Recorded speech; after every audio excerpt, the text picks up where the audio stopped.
Yo people, what's going on? Back again with another vid. We got the preview for Tottenham v Palace. Make sure you like, comment, share and subscribe. Make sure you put your thoughts in the comment section, let me know what you think. Any ideas you have for any videos you want me to do. But for right now, let's get into this preview right quick. So tomorrow we have Palace at home. And we know in the reverse fixture, we threw that game away as well, like we did against Fulham, but hopefully this time we do what we done against Fulham and hold out for the 3 points and cut the gap. Because I think right now the gap is 5 points. We win this, cut it down to 2, and we're right back in the running after a poor run. So it's still a chance we can get Champions League, only if we win this game and the results go our way elsewhere. But I want to see the Spurs I saw against Burnley.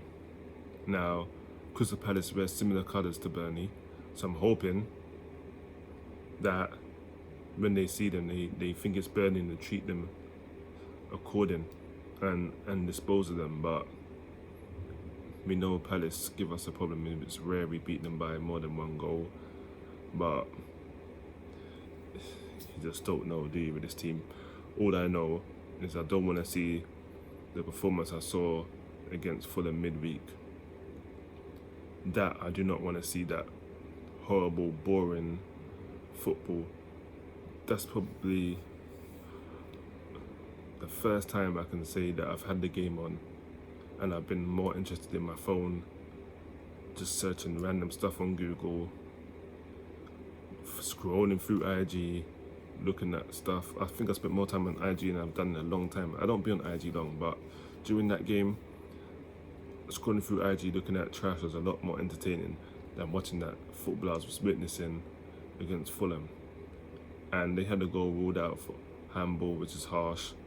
And again, based on that second half, it was a tale of 2 halves, and they probably be aggrieved they didn't get anything out of the game because they deserved at least a point. They did make chances. Even in the first half, they were good for them, to be fair to them. But we can't do that against Palace because Palace have better players, better finishers. So we play like that, we will most likely get punished. They have Townsend, Eze, Benteke.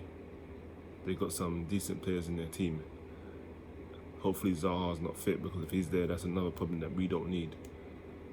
And if we don't have Aurier there and we've got Doherty, then it's going to be a long afternoon for him and for us fans watching. For the mutual, it's fine. They can enjoy it, but for us, not so good. So we need to make sure that we're on job. The defense is right, the midfield's correct, and our attack is correct as well. Otherwise, we're gonna have a torrid time, and I will not enjoy it. It's gonna be edge of the seat, hiding behind the sofa business, and I would like to have a comfortable game like we did against Burnley. That'll be my ideal game, and get the week started off right. Go work on Monday happy, but again, we'll find out tomorrow, and hopefully Mourinho gets it right, because certain men have to come back in, and you'll find out who I'm talking about when I do my 11. But again, Palace is not an easy game, so I'm not going to say, oh, it's going to be like 3-1, but we should be at least be able to win 2-0 with the players we have at our disposal. Because on paper, Tottenham team is way better than Palace's team. On paper, who in that Palace team will get into the Tottenham starting 11?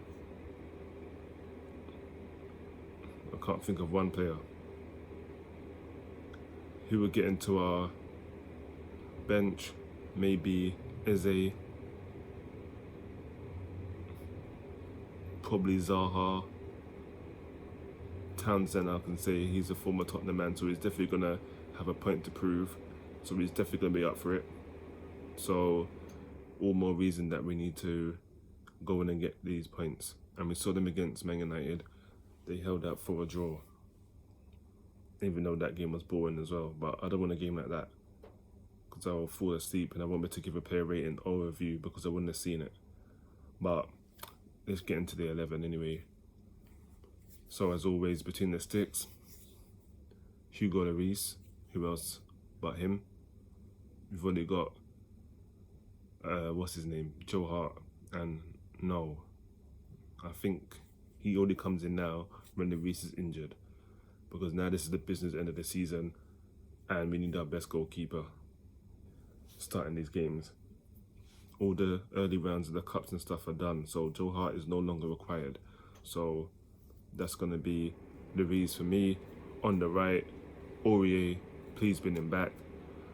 He wasn't in the squad at all on Thursday. I'm hoping that's just because he needs to come in on Sunday, so he's getting a rest.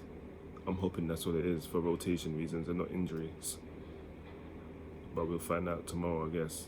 And in the middle, Alderweireld, Sanchez. I don't want to see Dyer, but I've got a feeling Mourinho might put him in because I believe Sanchez has started the last couple of games. So maybe he's going to rotate now and put Dyer in.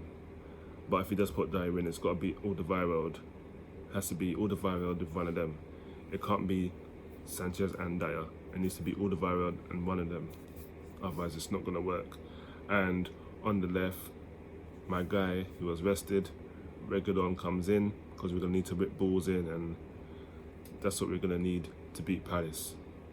Otherwise, we put Ben Davies there, we got nothing from that side. Just Son. At least if we got Son and Reguilon, it's going to test them, and that's what we're going to need to do.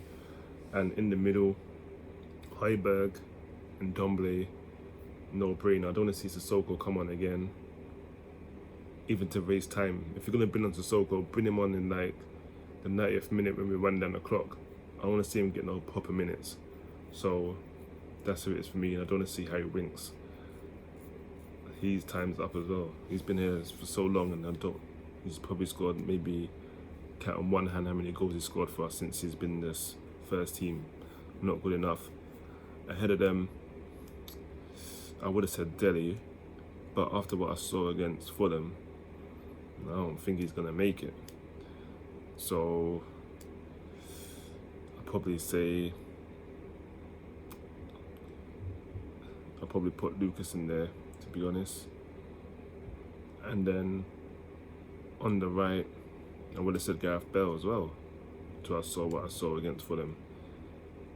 And for me, if he's going to play like that, no, we don't need no passengers. So if that's the case, I'm putting in Eric Lamela, and obviously up top, Harry Kane on the left. You already know, Son. That would be my 11 I would go with. And that 11, good enough to get the job done. And obviously you have the likes of Bell, Dele, and they're not on the bench if need be. But that team should be good enough to get over the line. And I always say this, and we don't ever get over the line. We always stumble at the line, but they are good enough to do the job. So just to run through the 11 again real quick. Hugo Lloris between the sticks. On the right, Aurier, centre backs, Alderweireld and Dyer. I know it's going to be him. And on the left, Reguilon. The two midfielders just in front of the defence, Højbjerg and Ndombele. Ahead of them, Lucas. On the right, Lamela. Up top, Harry Kane. And on the left, Mr. Korea. That's Son. But we'll find out tomorrow. Until then, stay safe and I'm out of it. Peace.